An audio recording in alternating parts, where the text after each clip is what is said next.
A hushed cabin, the gentle hum of engines and a first-class seat, a picture of serene luxury shattered in an instant by a single shocking act of prejudice. Sarah, a seasoned flight attendant, prided herself on her impeccable service, her ability to navigate even the most demanding passengers with a practiced smile. But today that smile faltered, replaced by a sneer aimed directly at a black woman Ms. Arris attempting to board. Sarah's disdain was palpable, a silent judgment hanging heavy in the air. Little did she know this seemingly insignificant encounter would not only unravel her career, but expose a truth far more profound than she could ever imagine. This isn't just a story about a bad day at 30,000 feet. It's a cautionary tale of arrogance, identity, and the devastating ripple effect of a single prejudiced decision. The air in the first-class cabin of Apex Airlines Flight 7112, bound for Geneva, was typically thick with the scent of expensive cologne and the quiet anticipation of discerning travelers. For Sarah Jenkins, a 20-year veteran of the skies, it was her domain. She moved with an practiced elegance, her blonde hair pulled back in a severe perfect bun, her blue eyes scanning for any deviation from the airline's meticulous standards. Sarah considered herself the epitome of professionalism, a guardian of the first-class experience. She knew the flight routes like the back of her hand, the wine list by heart, and the subtle cues that differentiated a truly important passenger from a merely wealthy one. This morning, however, there was a slight tremor in her composure. A last-minute roster change had put her on this flight, disrupting her planned day off. She nursed a simmering resentment, which, though usually well hidden, seemed to cling to her, like the dry cabin air. As passengers began to trickle in, she offered her customary polished greetings. "Welcome aboard, Mr. Henderson." "Good morning, Ms. Albright."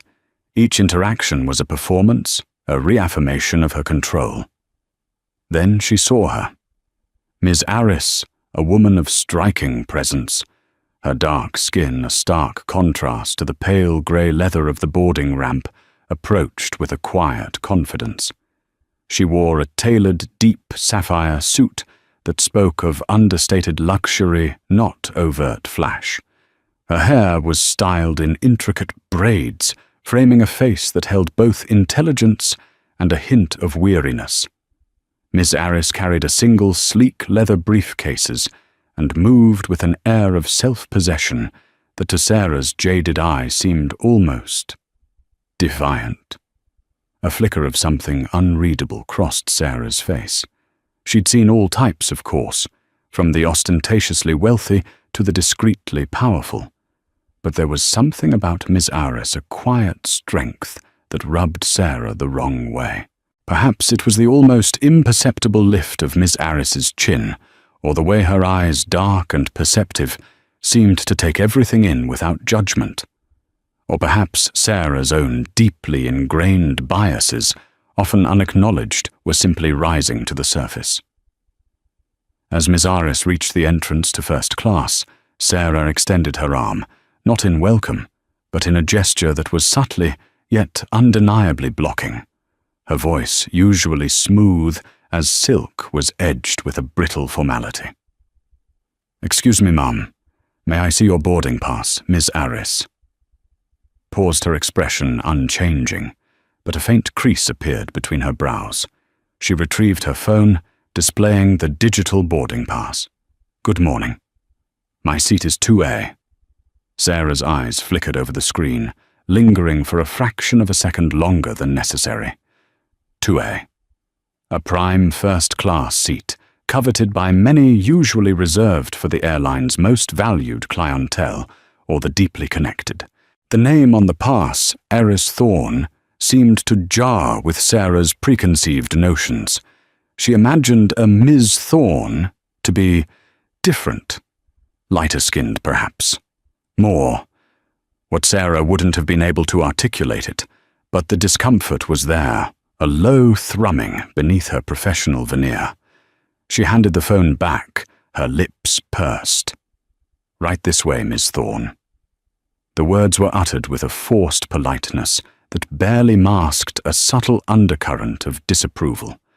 It was the kind of tone that implied, "You don't belong here." Ms. Thorne, seemingly unfazed, walked past Sarah, her movements fluid and unhurried. She found her seat, stowed her briefcases in the overhead compartment with an efficiency that suggested long practice, and settled in, pulling out a slim tablet. She did not meet Sarah's gaze again. Sarah watched her, a knot tightening in her stomach. The cabin was filling up. Mr. Henderson, a jovial, balding businessman, offered Sarah a wink. "Mrs." Albright, draped in pearls, gave a small, regal nod. Sarah returned their greetings with her usual practiced charm, but her attention kept drifting back to Ms. Thorne, a dark, elegant silhouette against the pale cabin interior, reading her tablet with an air of complete detachment. The pre-flight chill for Sarah was growing colder. She had no idea how profoundly her carefully constructed world was about to be shaken. The boarding process concluded, and the cabin doors were secured. The familiar pre-flight announcements began, delivered by the pilot, Captain David Miller, a voice of calm authority. Sarah, along with her junior colleague Mark, a young man fresh out of flight attendant school, began the intricate ballet of preparing the cabin for departure. They offered pre-flight drinks, champagne orange juice water, moving smoothly through the rows, anticipating needs, projecting an image of effortless service. Sarah, however, made a conscious decision. As she approached Ms. Thorne's row, she intentionally slowed her pace, lingering with Mr. Henderson, engaging him in a brief, sparkling conversation about his upcoming business trip to Geneva. She offered him a second glass of champagne, her smile wide and genuine. She then moved on to Mrs. Albright, inquiring about her comfort, adjusting her seat, offering a cashmere blanket. When she finally reached Miss Thorne, a significant delay had passed. Miss Thorne was still engrossed in her tablet, a pair of discreet wireless earbuds in her ears. Sarah stood for a moment, waiting for Miss Thorne to notice her, a subtle test of deference. Miss Thorne did not look up immediately. A muscle in Sarah's jaw twitched. "Miss Thorne." Sarah's voice was crisp, a little too loud in the quiet cabin. Miss Thorne slowly removed one earbud, her dark eyes finally meeting Sarah's. There was no apology in her gaze, no immediate recognition of having kept Sarah waiting. Just a calm, expectant look. "Would you care for a pre-flight beverage?" Miss Thorne, Sarah asked her, tone flat devoid of the warmth she'd offered to the other passengers. She held the tray slightly away, almost an arm's length, as if the offerings were for display, not for consumption. "Water, please," Miss Thorne replied simply, her voice low and even. Sarah picked up a plastic cup of bottled water from the tray, handing it to Miss Thorne without making eye contact. There was no offer of a choice of water, no inquiry about a preference for still or sparkling, no small talk about the flight. Just the water, dispensed like a duty. She then moved swiftly past without a backward glance to the next passenger, a distinguished-looking gentleman named Mr. Peterson, to whom she offered a glass of chilled white wine with a charming, almost solicitous manner. Mark, who was observing from the galley, noticed the stark difference in Sarah's demeanor. He'd been trained to treat all first-class passengers with equal deference, but he'd also quickly learned the unspoken hierarchy that senior flight attendants sometimes imposed. He felt a flicker of discomfort, a vague sense that something wasn't quite right, but he was too new, too eager to please to question Sarah's methods. The plane taxied onto the runway, the engine spooling up a powerful roar filling the cabin. As the aircraft surged forward, pressing everyone back into their seats, Ms. Thorne took a sip of her water, her eyes returning to her tablet. She seemed completely oblivious to the subtle snub, or perhaps simply chose to ignore it. Sarah, for her part, felt a small, dark satisfaction. She had asserted her unspoken authority. In her mind, she had put Ms. Thorne in her place, a place Sarah had, without conscious thought, assigned to her. The seatbelt sign pinged off, signaling the start of full service. Sarah and Mark began preparing for the meal service. Sarah was particularly proud of the first-class menu, curated by a Michelin-starred chef. She had memorized every ingredient, every pairing. This was her chance to truly shine, to demonstrate the pinnacle of Apex Airlines' luxury experience. And she would ensure that Ms. Thorne received nothing more, and certainly nothing less than the absolute minimum required by her job description. The first snub, she believed, had set the tone. She had no idea it was merely the prelude to a much larger and far more painful symphony of consequences. The meal service commenced, an elaborate affair designed to pamper and impress. Sarah moved through the cabin, taking orders with a practiced grace, recommending wine pairings, and ensuring every detail was perfect for Mr. Henderson, Mrs. Albright, and Mr. Peterson. For them, her smile was genuine, her attention unwavering. When she finally arrived at Miss Thorne's seat, the contrast was glaring. "Are you ready to order, Ms. Thorne?" she asked, her voice clipped a clear departure from her usual effusive descriptions. She didn't offer a menu. She simply held her electronic tablet for Ms. Thorne to view the options. Ms. Thorne looked up from her tablet, her gaze steady. "Yes, thank you. I'll have the pan-seared sea bass, no butter, and a side of steamed asparagus. And a glass of your still water, please." Sarah's eyebrows rose almost imperceptibly. "No butter, ma'am. Our sea bass is prepared with a delicate lemon butter sauce. It's one of our signature dishes." There was a hint of challenge in her tone, as if Ms. Thorne was being unnecessarily difficult. "I understand," Ms. Thorne replied calmly. "However, I have a dietary restriction. No butter, please. And just plain steamed asparagus." Sarah sighed, a small, almost inaudible exhalation of exasperation. "I'll see what the galley can do, ma'am. Our chef is very particular." The implication was clear. Your request is an inconvenience, and probably impossible. She didn't offer an alternative, didn't suggest other dishes that might better suit Miss Thorne's needs. As she moved away, she muttered under her breath, loud enough for Mark, who was passing by, to hear, "Some people just have to be difficult." Mark flinched, pretending not to hear, but the discomfort in his stomach intensified. Sarah returned to the galley, her face a mask of annoyance. "Mark, can you tell Chef to prepare a plain sea bass and steamed asparagus for 2A, no butter?" Mark hesitated. "Plain, Sarah, the menu description clearly states the lemon butter sauce. We don't usually deviate much in first class, do we?" "Just tell him," Sarah snapped. "And if he complains, tell him it's a special request from a special passenger." The sarcasm dripped from her words. The chef, a meticulous and sometimes temperamental man named Chef Antoine, was indeed displeased. He took pride in his culinary creations. "No butter's it impossible. This will ruin the dish," he exclaimed, gesturing wildly with a whisk. Sarah, however, was in no mood to be challenged. "Antoine, just do it. It's for 2A. We don't want any complaints." Her tone was firm, brooking no argument. Antoine grumbled, but complied, clearly unhappy. When the meals were ready, Sarah instructed Mark to serve Mr. Henderson, Mrs. Albright, and Mr. Peterson.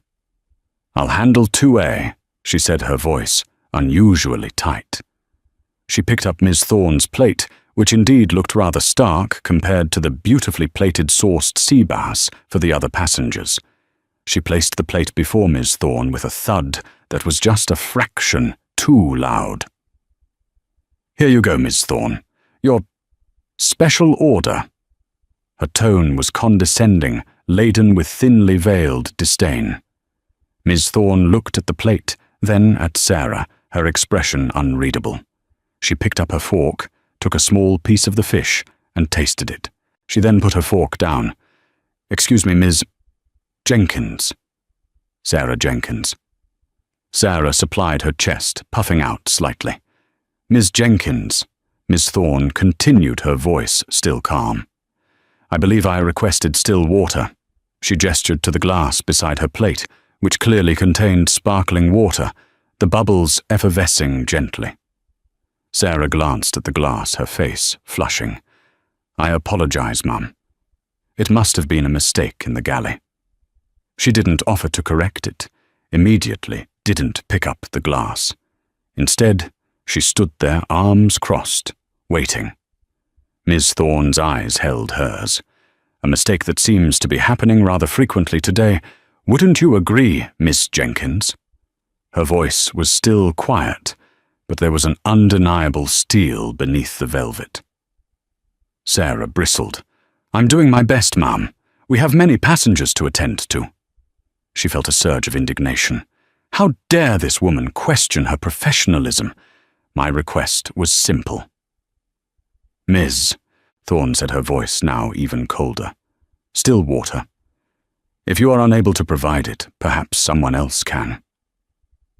The insinuation that Sarah was incapable or unwilling struck a raw nerve. Sarah's resentment, which had been simmering all morning, boiled over. "Look, Ma'am," she said, her voice rising slightly, her carefully constructed professionalism cracking. "I've served you your meal. I've gone out of my way to accommodate your unusual demands. I'm not running a restaurant where you can just order anything you like. This is an airplane. If you don't like the service, perhaps you should consider another airline." The words hung in the air, sharp and unforgivable. Other passengers, sensing the tension, looked up, their conversations dying down. Mark in the galley froze, his eyes wide with horror. Sarah had just refused service, not just of a glass of water, but of the very principle of first-class hospitality to a passenger. And she had done so with a blatant display of disrespect. Miss Thorne, for her part, remained remarkably composed, her gaze, however, hardened. She slowly picked up her still full glass of sparkling water and, without a word, poured it into the small, empty plastic cup Sarah had given her earlier. Then she pushed the plate of plain sea bass away. "Very well, Miss Jenkins," she said, her voice barely a whisper, yet resonating with an authority that silenced the entire cabin. "Consider this my formal complaint, and I assure you, you will regret this." Sarah scoffed a dismissive sound. "I regret nothing, Ma'am. I'm simply doing my job." She turned on her heel and retreated to the galley, her heart pounding with a mixture of anger and a strange, unsettling unease. She had won the skirmish, she thought. She had asserted her dominance. But the look in Miss Thorne's eyes, a look of profound disappointment and a quiet, chilling resolve, would soon return to haunt her. The real battle Sarah was about to discover had just begun. The remainder of the flight was a tense affair. Sarah avoided Ms. Thorne's row, delegating any necessary interactions to Mark, who approached Ms. Thorne with an almost exaggerated politeness, offering her fresh, still water and an apology for the earlier mix-up. Ms. Thorne accepted his apologies with a small, polite nod, but her gaze remained distant, her focus entirely on her tablet. Sarah, despite her outward bravado, felt an insidious crawl of anxiety. The incident with Ms. Thorne had been witnessed by several other first-class passengers, all of whom now seemed to regard Sarah with a subtle disapproval. Mr. Henderson, usually so affable, gave her a cool, brief nod when she passed. Mrs. Albright kept her eyes fixed on her book. The unspoken judgment was more potent than any direct accusation. As the plane began its descent into Geneva, Sarah felt a sense of relief mixed with a burgeoning dread.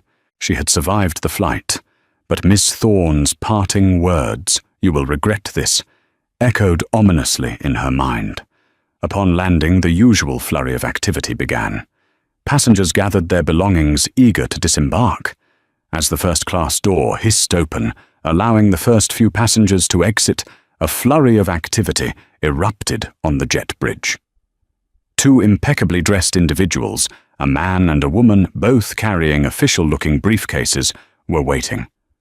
Behind them stood a third person, taller, broader, with the unmistakable bearing of security personnel. They were not simply waiting for a passenger. They seemed to be waiting for someone important. Sarah, directing passengers, felt a prickle of curiosity. She watched as Mr. Henderson and Mrs. Albright exited greeting ground staff. Then Miss Thorne rose from her seat. She calmly gathered her sleek briefcases, her movements unhurried and deliberate. As Ms. Thorne stepped onto the jet bridge, the two impeccably dressed individuals immediately straightened. The man, a distinguished-looking gentleman with silver hair, stepped forward, a deferential smile on his face. "Ms. Thorne, welcome to Geneva. I trust your flight was comfortable." Ms. Thorne offered a faint, almost imperceptible smile. "The flight was instructive, Mr. Davies. Particularly the service." Her voice, though quiet, carried a clear edge that made Sarah's blood run cold. Mr. Davies's smile faltered, replaced by a look of concern. "Oh, I do hope there were no issues." Ms. Thorne simply raised an eyebrow, a silent testament to Sarah's earlier transgressions. Then she turned her gaze, sweeping over the departing passengers, until it landed squarely on Sarah, who was still standing at the entrance to the first-class cabin, frozen in place. Indeed, there were. Mr. Davies, Miss Thorne, stated her voice, now carrying crisp and clear across the small space between them. "In fact, I believe I had a rather illuminating experience with one of your flight attendants." Sarah felt her stomach clench. This was it. The complaint. But the way Ms. Thorne was speaking, the deference of these people. Something was terribly wrong. Mr. Davies looked directly at Sarah, a question in his eyes. Before he could speak, the woman accompanying him, who had a strikingly authoritative air, stepped forward. "Miss Thorne, we truly regret any inconvenience. We will of course address this immediately." She then turned to the security officer. "Please ensure this flight attendant's name is noted and that she is held for a debriefing with human resources upon our return." Sarah's face went pale. "Debriefing? What are you talking about?" She stammered, her voice suddenly high-pitched and uncertain. She looked at Miss Thorne, a dawning horror spreading across her features. Who was this woman? Miss Thorne simply watched Sarah, her eyes holding a deep, knowing calm. Then, in a voice that was clear and carried the weight of undeniable authority, she spoke a single sentence that shattered Sarah's world. Mr. Davies, Miss Albright, Miss Thorne began addressing the two waiting executives with a quiet formality. "I believe I should introduce myself properly to the Apex Airlines staff. My name is Aris Thorne, and as of this morning, I am the newly appointed Chief Executive Officer of Apex Airlines." The words hung in the air, a bombshell dropping into the hushed cabin. Sarah's jaw dropped. CEO, the woman she had intentionally snubbed, condescended to, and ultimately refused service, was not just a passenger, but the new CEO of the entire airline, her direct boss, the ultimate authority. A sickening wave of realization washed over Sarah. Her arrogance, her prejudice, her callous disregard for a passenger's simple request. It all crashed down on her with the force of a 1,000-ton hammer. Every disrespectful glance, every sarcastic remark, every deliberate snub replayed in agonizing detail. Miss Thorne had not just observed, she had experienced. From the very front lines, she had witnessed the rot that had festered within her own company. Mark, still in the cabin, gasped, his hand flying to his mouth. Other departing passengers who had heard the announcement turned back their faces, a mixture of shock and grim satisfaction. Mrs. Albright, the pearl-clad passenger, offered a small, knowing smile, a silent confirmation of Ms. Thorne's authority. Aris Thorne, the new CEO, maintained eye contact with Sarah, her expression now devoid of anger, replaced by a weary disappointment. "And Miss Jenkins," she added, her voice chillingly calm, "I assure you your regret has only just begun." Sarah felt the blood drain from her face. Her carefully constructed career, her impeccable record, her years of service, all of it in a single prejudiced act, had come crashing down around her. The realization hit her with brutal force. The only person she had truly put in her place was herself. The scene at the Geneva airport became a blur of officialdom and hushed whispers for Sarah. She was escorted off the plane, not to a waiting car or a debriefing with her crew, but directly to a small, stark office within the airport, typically used for administrative purposes.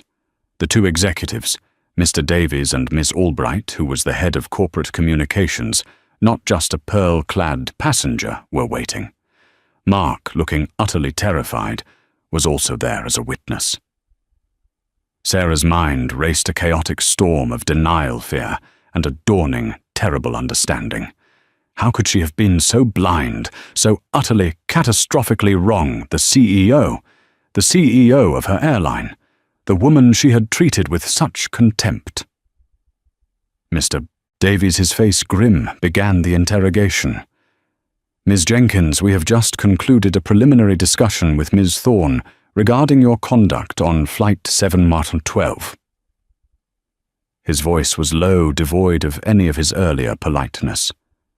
"She has detailed a series of unprofessional actions, culminating in a refusal of service and a highly inappropriate verbal exchange." Sarah stammered, trying to find words, any words to defend herself. But she was difficult. She kept making special requests. And the water, it was just a misunderstanding.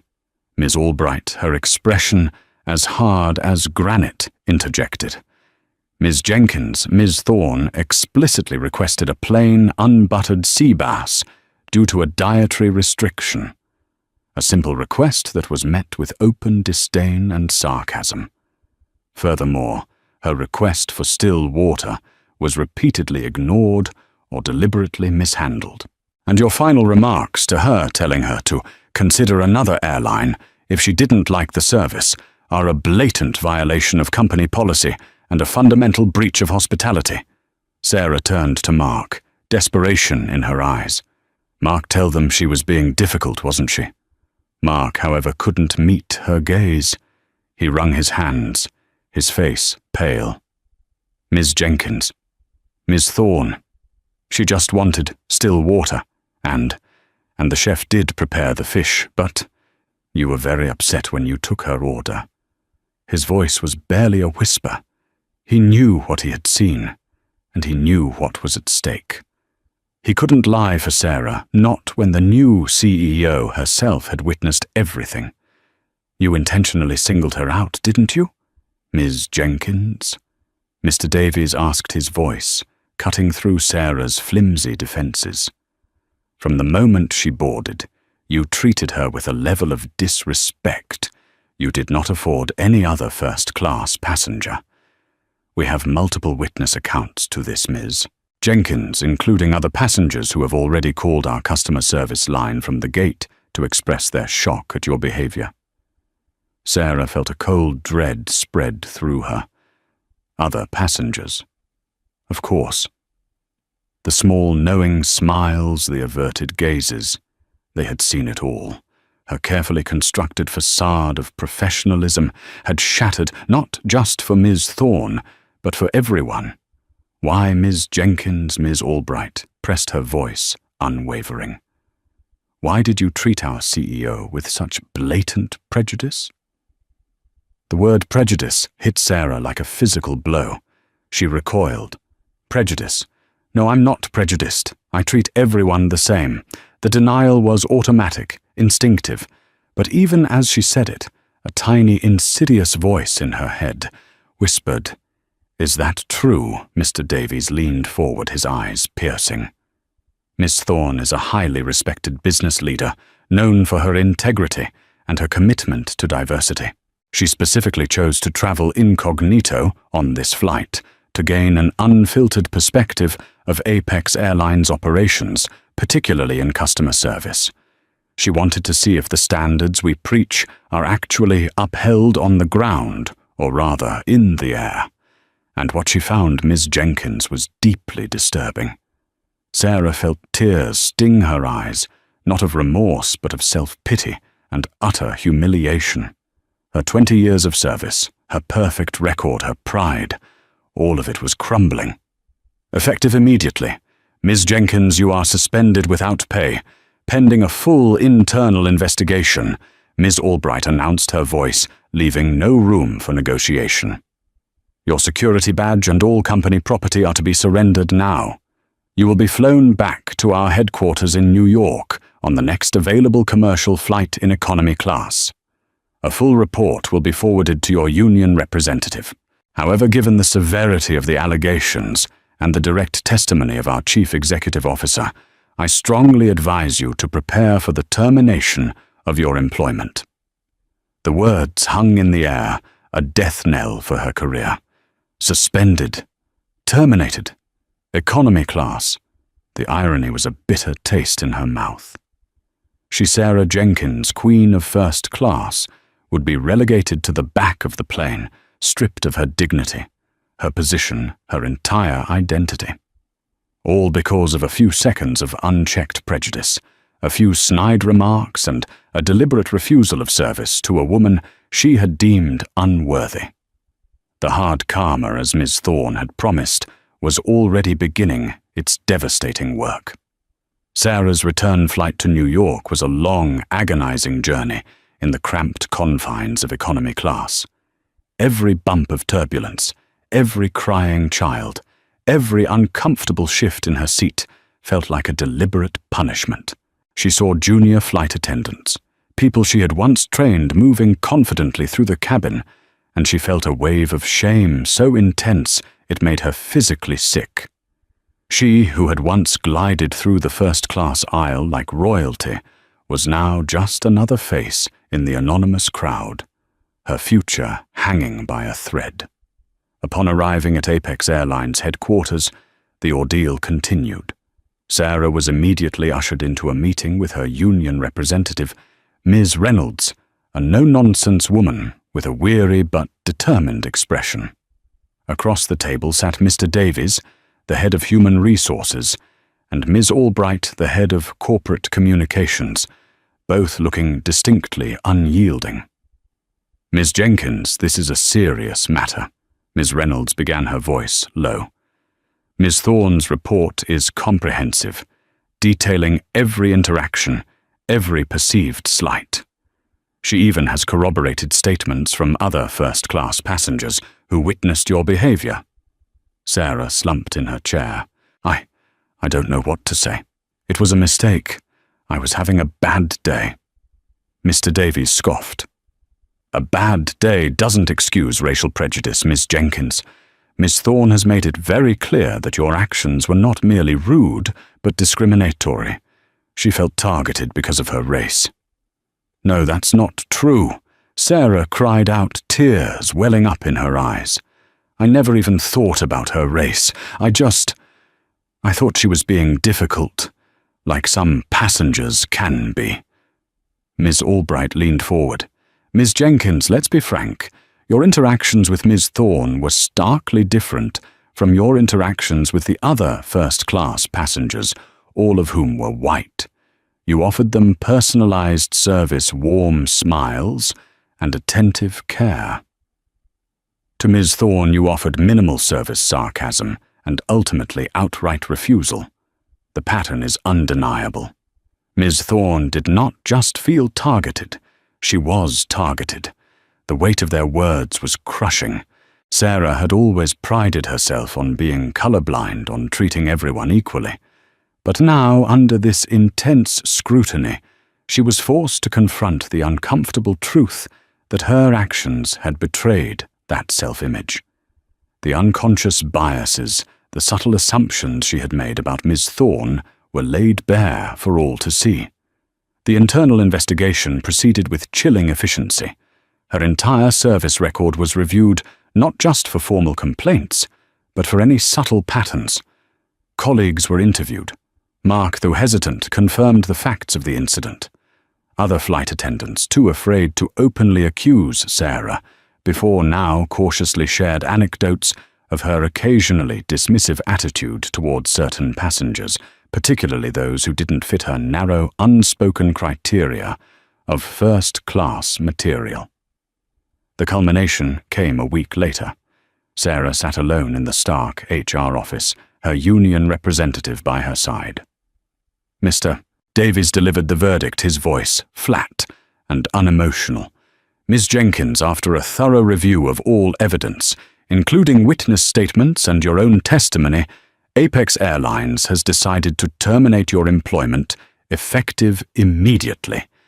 Your actions on Flight 712 constitute gross misconduct, a breach of our core values of respect and customer service, and a clear act of discrimination.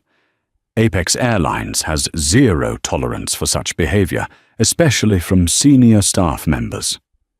Sarah stared blankly at him, the words echoing in her ears. Terminated. Her career gone. Her livelihood gone. Her identity shattered. We will provide you with information regarding your final pay and benefits. Mr. Davies continued as if reciting a pre-scripted speech. You will also receive a letter outlining the official reasons for your termination. We wish you well in your future endeavors. The last phrase was delivered with a hollow ring, a polite dismissal of a once valued employee. Ms. Reynolds, her face etched with sympathy, squeezed Sarah's arm. I did my best, Sarah, but the evidence was overwhelming. And Miss Thorne is not someone to be trifled with. Sarah just nodded, numb. She had spent 2 decades meticulously building her career, cultivating an image of perfection, believing she was indispensable. In one catastrophic hour, it had all evaporated, leaving her with nothing but the bitter taste of regret and the harsh reality of her own prejudice. The fall was complete, and as she walked out of Apex Airlines headquarters for the last time, the weight of her actions and the profound impact of Miss Iris Thorne settled on her shoulders like an unbearable burden. Her life as she knew it was over. The news of Sarah Jenkins's termination spread like wildfire through the airline industry. While the official statement from Apex Airlines was carefully worded, citing gross misconduct and a breach of company values, the unofficial story of a veteran flight attendant fired for mistreating the new black CEO became an industry legend. For Sarah, this meant more than just losing her job. It meant a complete blacklisting. Every application she submitted to other airlines or even hospitality companies was met with polite rejections, or more often, no response at all. Her reputation preceded her a scarlet letter in the aviation world.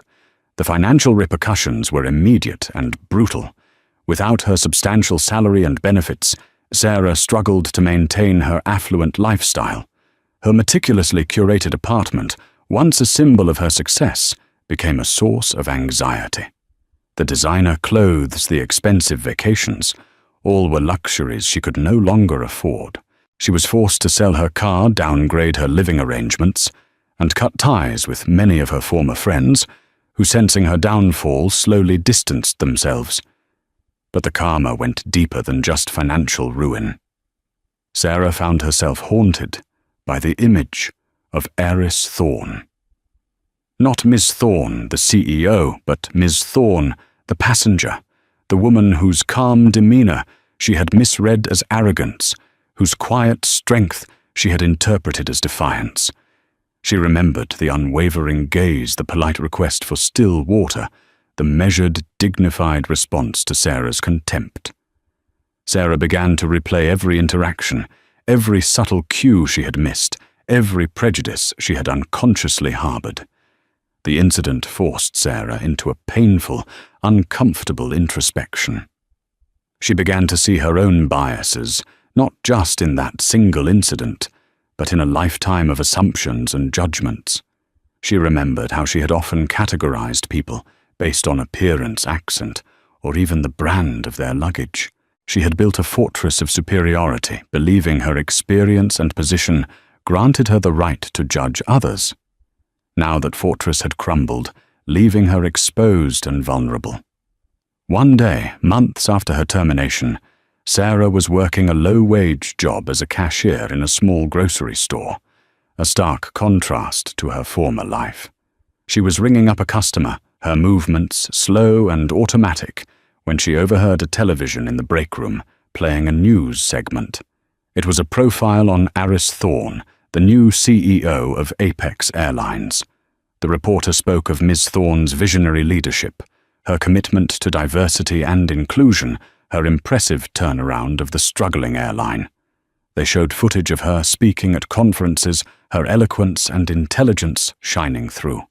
They even showed a brief clip of her talking about the importance of empathy in service, a subtle nod to the very incident that had ended Sarah's career. As Sarah watched, a profound sense of regret, far deeper than self-pity, washed over her. It wasn't just about losing her job anymore. It was about what she had lost in herself. She had thrown away an opportunity to learn, to grow, to connect with a remarkable person, all because of her own ingrained prejudices. She had judged a book by its cover, and that judgment had cost her everything.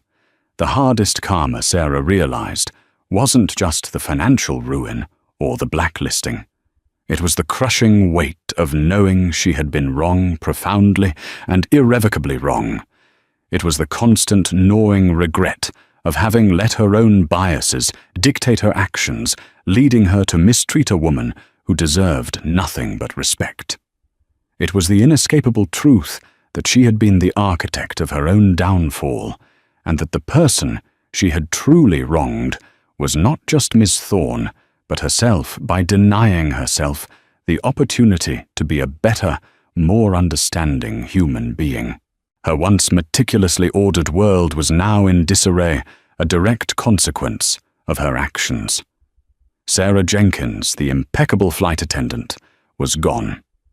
In her place was a humbled, struggling woman forced to confront the uncomfortable truths about herself and to slowly, painfully rebuild a life from the ashes of her own prejudice. The hard karma had indeed hit back, leaving an indelible mark, a permanent reminder of the high cost of unkindness. The termination of a 20-year veteran flight attendant is usually an internal matter, a footnote in a corporate file.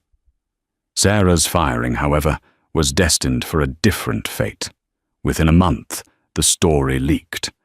It wasn't a formal press release from Apex Airlines, but a far more potent viral whisper that began on an aviation industry message board. A passenger from Flight 712, a tech executive who had witnessed the entire exchange, recounted the story in a detailed post, praising the new unidentified black CEO for her steely composure and decisive action. The post was picked up by a popular travel blogger, then a mainstream news outlet, and suddenly the story of Flight 712 was everywhere. Apex Airlines found itself at the center of a media firestorm. The narrative was irresistible, a story of corporate comeuppance, of hidden prejudice, brought to light at 30,000 feet. The airline's stock took a noticeable dip as investors worried about the implications of such a deep-seated cultural problem. Commentators debated the incident endlessly. Was Sarah Jenkins a lone bad apple, or a symptom of a much larger disease within the corporate culture of Apex? Inside the gleaming headquarters of Apex Airlines, Aris Thorne faced her first major crisis as CEO. Her executive team, including Mr. Davies and Ms. Albright, advised a cautious approach issue, a standard statement reaffirm their commitment to diversity, and let the news cycle move on. Aris, however, saw not a crisis, but an opportunity.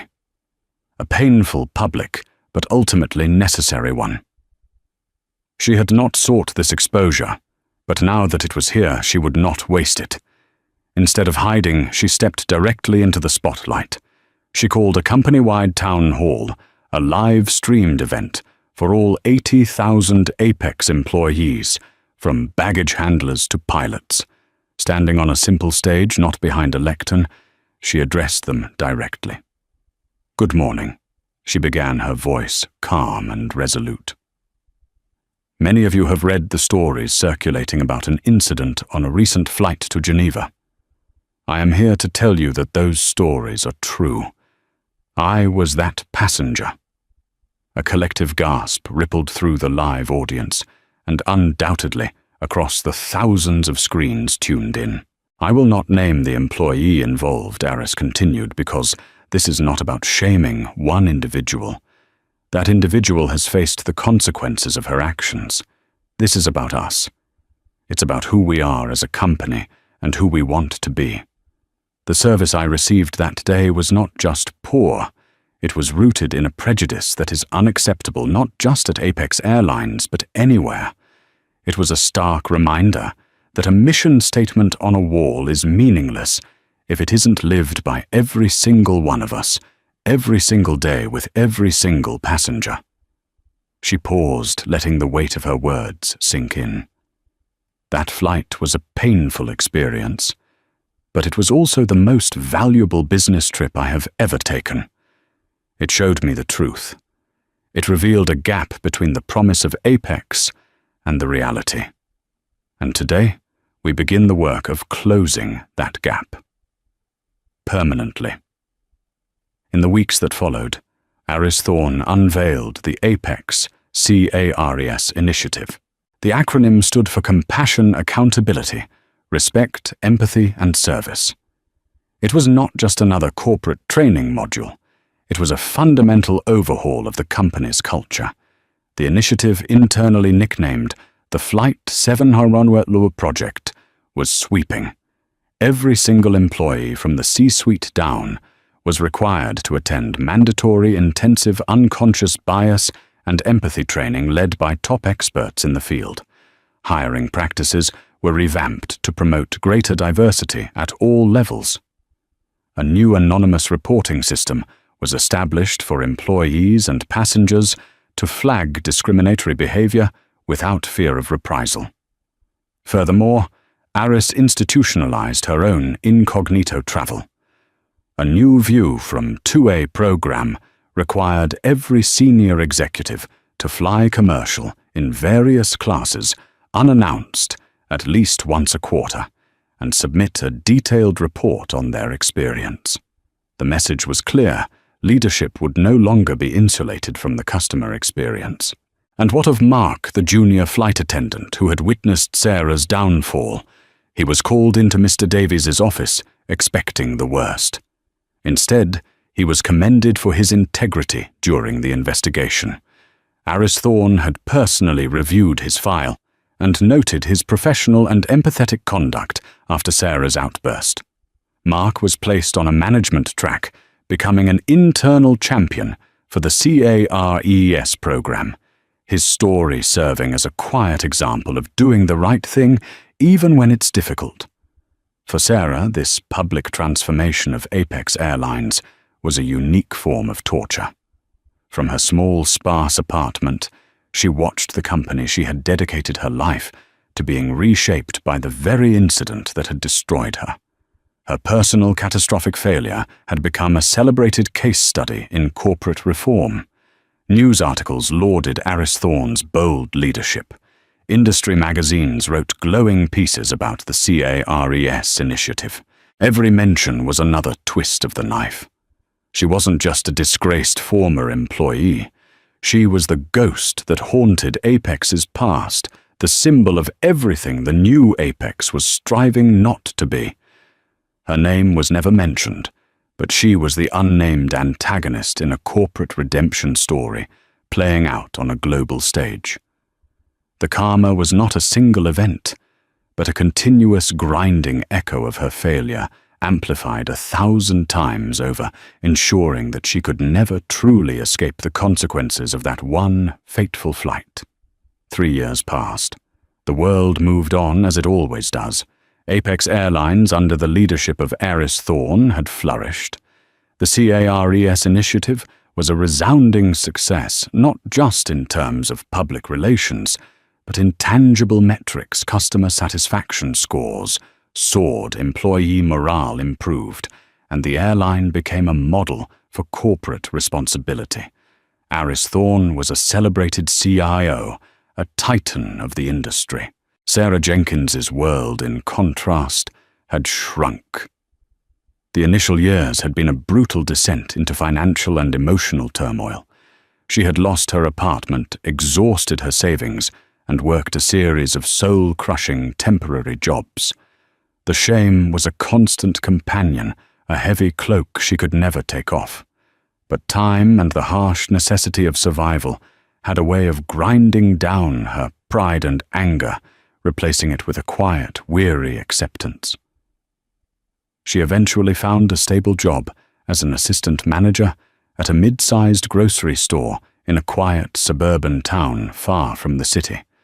The work was mundane, the pay was a fraction of what she once earned, but it was honest.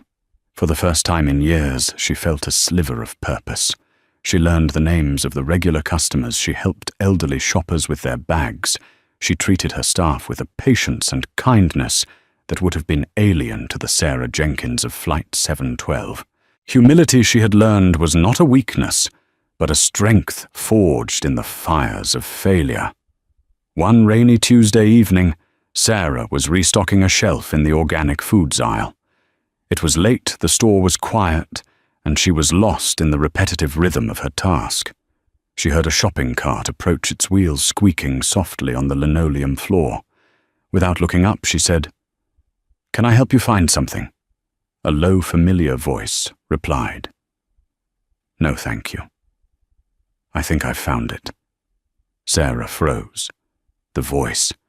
It was calm, measured, and instantly recognizable. It sent a jolt of ice and fire through her veins. Slowly she straightened up and turned. There, standing not 10 feet away, was Aris Thorne. She was not the CEO in a tailored sapphire suit, but a woman in simple jeans, a grey cashmere sweater, and a raincoat. Her hair was pulled back in a simple ponytail, and she looked tired like anyone else at the end of a long day. She was holding a carton of oat milk, her expression unreadable but for a flicker of recognition in her dark eyes. Sarah's world tilted on its axis. Of all the grocery stores in all the towns, why this one? Her heart hammered against her ribs, a frantic, trapped bird. Her first instinct was to flee, to hide in the stockroom, and never come out. But then she looked at Aris Thorne's face, and she saw not a corporate titan, but the woman she had wronged. The memory of her own sneering condescension rose in her throat like bile. This was her chance. Not to get her job back, not to change her fate, but to do the one thing she hadn't been able to do for 3 agonizing years: apologize. Taking a deep, shaky breath, Sarah took a step forward. "Miss Thorne," she said, her voice barely a whisper. Aris nodded slowly, her gaze steady. "Miss Jenkins. I thought that was you." Tears welled in Sarah's eyes, hot and immediate. I don't know what to say. I need to tell you that I am sorry. Truly, deeply sorry." The words tumbled out, clumsy and raw. "There is no excuse for how I treated you on that flight. It was cruel, it was unprofessional, and it was wrong.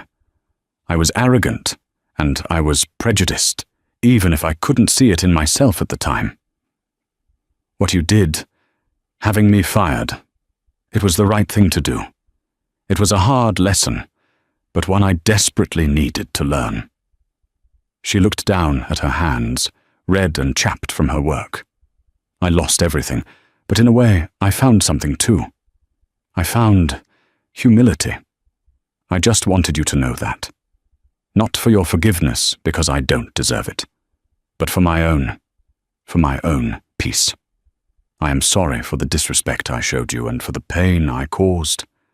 She finally dared to look up, expecting to see coldness or perhaps indifference, but Aris Thorne's expression had softened. She placed the oat milk in her cart and looked at Sarah. Really looked at her for a long moment. "Thank you, Miss," Jenkins Aris said, finally her voice gentle. "It takes a great deal of courage to say that. And to stand here today and face me." She paused. "What you did was hurtful. It was a reflection of a problem I was determined to fix.